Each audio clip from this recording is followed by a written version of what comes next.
वो अपना commercial interest देखते हुए वो कदम उठाएगा, और जो भी काम उसको इंटरेस्ट करवाना होता है ये पाकिस्तानी जिहादियों से वो अपना काम करवाए।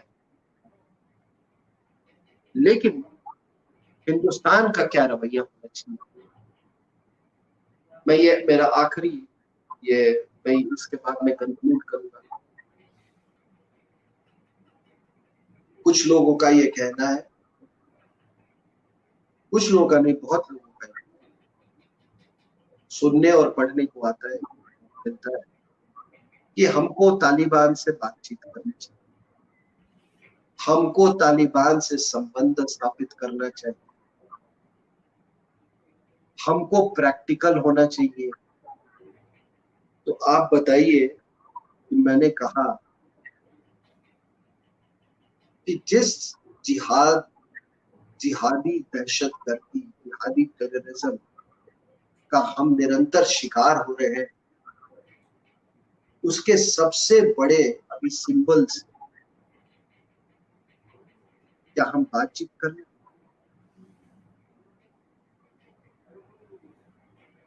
फिर हमारा जो डी रेडिकलाइजेशन की जो हम बातें करते हैं उसका क्या होगा? हम पाकिस्तान तालिबान के नेक्सस को कैसे नजरअंदाज कर रहे हैं? ये सब सोचने वाली बातें। हम पाकिस्तान तालिबान के नेक्सस को हम कैसे नजरअंदाज कर सकते हैं? क्या अल कायदा, अभी आपने देखा भी, मैं बिहार में हूँ, दरभंगा में आपने देखा होगा कि कैसे अल कायदा से जुड़े हुए नेटवर्क का पर्दाफाश हुआ है। क्या अल कायदा और अफगान तालिबान, तहरीक Taliban Pakistan, Lashkar e Taiba, Jaish e Mohammed, popular front of India, Indian Mujahideen एक दूसरे से नहीं मिले हुए?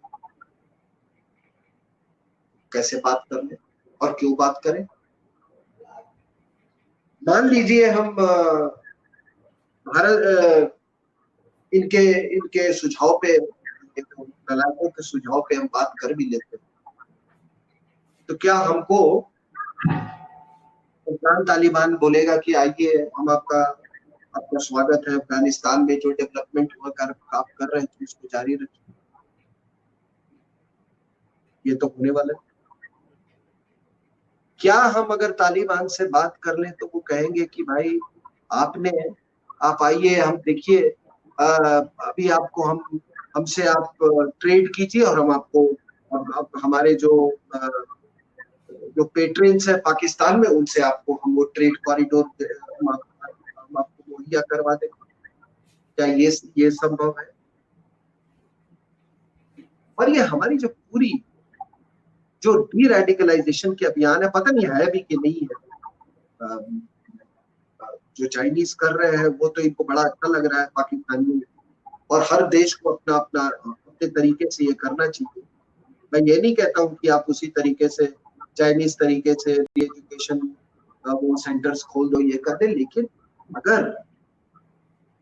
अगर आपको कोई विचारधारा आपकी दुश्मन बन जाती है, और मैं हमेशा कहता हूं कि पूरी थर्ड फ्रंट की जो लड़ाई है वो विचारधारा की लड़ाई। आपने जो कश्मीर में इतने जाने गंवाई, आप किससे लड़ रहे थे? आप पाकिस्तान से नहीं लड़ रहे थे, आप जिहादी विचारधारा से लड़ रहे थे, और वो लड़ाई जारी है क्योंकि वो विचारधारा का एंटीडोट आपने नहीं निकाला। आपने तो सोचा कि ये तो इंटरनल सिक्योरिटी या लॉ एंड ऑर्डर का प्रॉब्लम है, हम लड़ते रहेंगे, इसको मारते रहेंगे, आप लोगों से, आपको जो वहां पे जो भी सिक्योरिटी अपरेटस है उसे आप इससे 5 मिलिटेंट मार दिया, 4 लश्कर तोयबा को मार दिया। अभी आप देखो ये फैक्ट्री बंद नहीं होती है साहब। अगर अफगानिस्तान से आपको कुछ सीखने को मिल रहा है ये तालिबान का वापस आना इस रूप में, तो इससे यही होता है कि आप जब तक इसका एंटीडोट, आइडियोलॉजिकल एंटीडोट नहीं निकालेंगे तब तक ये फैक्ट्री नहीं बंद होगी। ये बात लोगों को समझ में आ जानी चाहिए।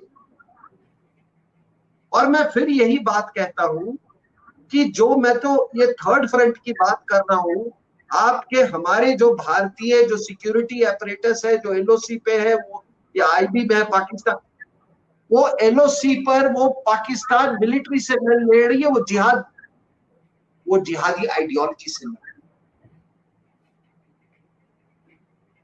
जो आपने गलवान में देखा और लाइन ऑफ एक्चुअल कंट्रोल पर जो भी हो रहा है, वो आप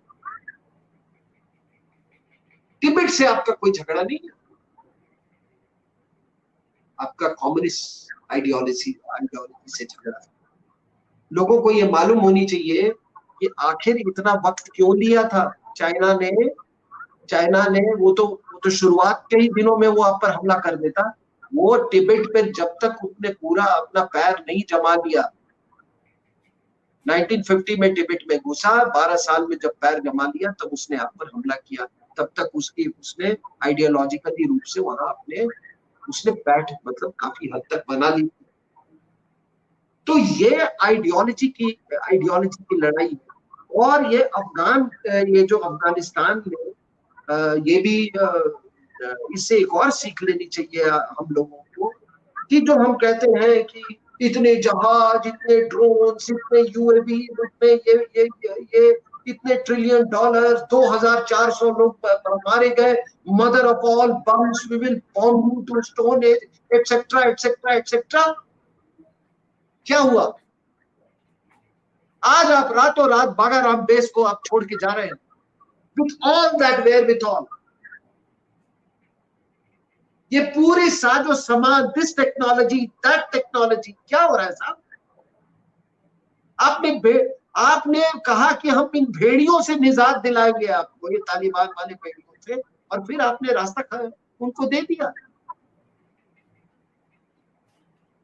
ये सबसे बड़ी ये, इसीलिए मैं हमेशा कहता हूं कि युद्ध, चाहे वो किसी प्रकार का युद्ध हो, हाइब्रिड वॉर हो, ये हो, लो इंटेंसिटी कॉन्फ्लिक्ट हो, प्रॉक्सी वॉर हो, साजो सामान, युद्ध सामग्री बहुत महत्वपूर्ण है, लेकिन उससे ज्यादा कहीं है आइडियोलॉजी पे, विचारों पर विजय पाना। और ये आप देख लीजिए, इतने ट्रिलियन डॉलर इतने खर्च करने के बाद आज जिहादी तो कह रहे हैं कि फिर से उनकी वही भाषा वापस आ गई है, और इसका असर पड़ेगा, आप पर भी असर पड़ेगा, आप देखिएगा। मैं तो मेरी तो ये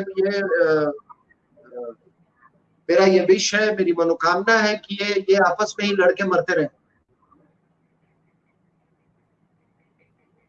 और किसी तरह की वहां पे स्थिरता ना हो। मैं तो यही विश कर सकता हूँ नेशनल इंटरेस्ट। नहीं तो अगर स्टेबलाइज किया तो समझिए साहब कि गजवाए हिंद का एक नया दौर शुरू हो जाएगा। मैं अपनी बात यही पे कह के खत्म करता हूँ। मुझे आशा है कि मैं संक्षिप्त तरीके से और सरल तरीके से आपको अपनी बातें प्रस्तुत करने में मैं कामयाब हुआ। सुनने के लिए बहुत बहुत सिंह साहब, आपने इतना कॉम्प्लेक्स इशू है ये, और उसमें बहुत बारीकियों में आप गए, और ख़ासतौर से तालिबान के फैक्शंस की बात, इस्लाम की आइडियोलॉजी की बात, फिर तजाकिस की बात, फिर वहाँ जो दूसरे उगेर की बात, फिर आपने यहाँ हिंदुस्तान से भी उसको जोड़ा, और आपने कहा कि तालिबान से बात करने की बात बहुत सारे लोग पैरोकारी कर रहे हैं। हिंदुस्तान में ये वही लोग हैं जो कश्मीर में गिलानी से बात करने के लिए कहते हैं, JKLF से बात करने के लिए कहते हैं, हुर्रियत से बात करने के लिए कहते हैं, टुकड़े टुकड़े गैंग से बात करने के लिए कहते हैं। तो ये जो हिंदुस्तान में भी एक पूरी लॉबी है। और दूसरी बात जो मतलब उसको लाइटर नोट पे कहता हूँ, क्योंकि आपने इतना सिंपली से एक्सप्लेन भी कर दिया है, तो मुझे लगता है कि हज़रत इस्माइल ने जो कुर्बानी बकरा ईद पे होने वाली थी, इस देश के, दुनिया के सारे मक्कार मुसलमानों ने आज तक इस्लाम के लिए एक कुर्बानी नहीं दी। एक मुसलमान ने अपनी कुर्बानी नहीं दी कि हमें इस्लाम बचाना है। अगर इस्लाम को बचाने के लिए सबसे ज्यादा कुर्बानी किसी ने दी है तो वो बकरों ने दी है। हमें उनके लिए दुआ करनी चाहिए कि ये बकरों की कुर्बानी बंद हो। वो चिल्ला नहीं सकते, बोल नहीं सकते, उन्हें इस्लाम के नाम पे कुर्बान किया जाता है। और जिन मुसलमानों को कुर्बानी देनी चाहिए थी, कोई हजरत इस्माइल नहीं बनना चाहता, सबने अपनी जगह एक बकरे को खरीदा है और उसे काट दिया है। तो बकरा ईद बकरों को बचाए। इसके साथ ही मैं चाहता हूं कि बकरों को ईद मुबारक, और मुसलमानों को इस बात का ध्यान रखना चाहिए कि बकरों की जगह हजरत इस्माइल की तरह उन्हें अपनी गर्दन पेश करनी चाहिए, क्योंकि अल्लाह पे उनका पूरा ईमान है, और अल्लाह पे जिसका ईमान होता है उसकी गर्दन नहीं कटती, हजरत इस्माइल की तरह वहां बकरा बन जाता है। मैं चाहता हूं कि दुनिया, हिंदुस्तान के मुसलमान सब हजरत इस्माइल बने, अपनी जगह बकरों को न चढ़ाएं। और ये जो पूरा कॉम्प्लेक्स है, मैं समझता हूं कि इसमें हर दिन एक न एक नई सिचुएशन बाहर आ रही है, नया तरीका हो रहा है, नए नए फैक्ट्स में बाहर आ रहे हैं। तो ये मैं मानता हूं कि आज आपने पिछले कई दिनों का जो जो भी कुछ हुआ है अफगानिस्तान में, तालिबान, पाकिस्तान में जो कुछ हो रहा है, यूएस की जो फौजें लौट रही हैं, उसको उस पर्सपेक्टिव में रखा है, भारत की चिंताओं को भी और भारत को क्या करना है। लेकिन सिंह साहब, मुझे लगता है कि ये बड़ा ऑनगोइंग टॉपिक है, इसमें हर दिन एक नई चीजें इमर्ज हो रही है, नई सिचुएशन हो रही है। तो इस पे लगातार हम लोग आपसे बात करते रहेंगे, और आपने पूरा 1 घंटे से ज्यादा का वक्त दिया, और एक ऐसे इशू को जो मैंने अभी तक नहीं देखा कि किसी ने टेलीविजन पे या किसी ने इसको इस तरीके से लिखा हो, और आपने सिलसिलेवार चीजों को समझाया, इस्लाम के फैक्शन को भी समझाया, और जो सबसे बड़ी बात की आपने कि अफगानिस्तान की जो नेशनलिटी है, हमें वो वाला इस्लाम नहीं चाहिए जिसमें उसकी नेशनलिटी हो, क्योंकि आप उसमें बिलीव नहीं करते, और आप जो एमिरेट वाला जो इस्लाम है जिसमें शरिया है और तमाम दूसरे बेहुदा कानून हैं, आप उसकी तरफ बढ़ रहे हैं। लिहाजा सबसे ज्यादा बड़ा इसमें लूजर मुझे लगता है कि पाकिस्तान, जो पिछले कई समय से इधर भी था और इधर भी था, कभी इसको पकड़ के देता था अमेरिका को, फिर पैसे लेता था, इस वक्त पाकिस्तान के सामने है कि वो क्या करेगा और क्या उसकी स्थिति होगी। लेकिन हमें खुशी होनी चाहिए कि ये क्राइसिस ऐसे वक्त हुआ है कि जब भारत में एक डिसाइसिव सरकार है, और उस सरकार के गृह मंत्री ने कम से कम हमें ये तो बताया था कि अफगानिस्तान और भारत का भी बॉर्डर है, नहीं तो हमारे यहाँ कभी ये चर्चा ही नहीं हुई कि हमारा अफगानिस्तान से बॉर्डर भी है। तो 5 अगस्त आने वाली है, अब तक का इतिहास ये बताता है 2019 में 5 अगस्त को 35 पे गई थी, और फिर उसके बाद 2020 में जब 5 अगस्त आई तो पता चला कि उस वक्त राम मंदिर का निर्माण की नींव रखी गई। अब 5 अगस्त आने वाली है, अब अल्लाह जाने दिन क्या होने वाला है। तो 5 अगस्त तक हमें जो है हाथ क्रॉस करके रखना चाहिए कि जो आप कह रहे हैं, शायद ये जो पाकिस्तान ऑक्युपाइड कश्मीर है, जिसकी तरफ आपने इशारा किया कि हम लेंगे और हम उसकी तैयारी में हैं, नहीं जानता कि क्या हो इन सब चीजों के बीच में। ये भी एक संभावना है कि पाकिस्तान ऑक्युपाइड कश्मीर पे सरकार का जो रुख पार्लियामेंट में था, जो 24 फरवरी को नरसिम्हा राव ने भी सम्मति से प्रस्ताव पारित किया था कि पीओके जो है वो हमें वापस लेना है, हो सकता है सरकार इस तरफ कोई अपनी तैयारी कर रही हो। आप आए और इतने विस्तार से एक इशू को आपने समझाया, इसके लिए बहुत बहुत धन्यवाद। Thank you very much sir.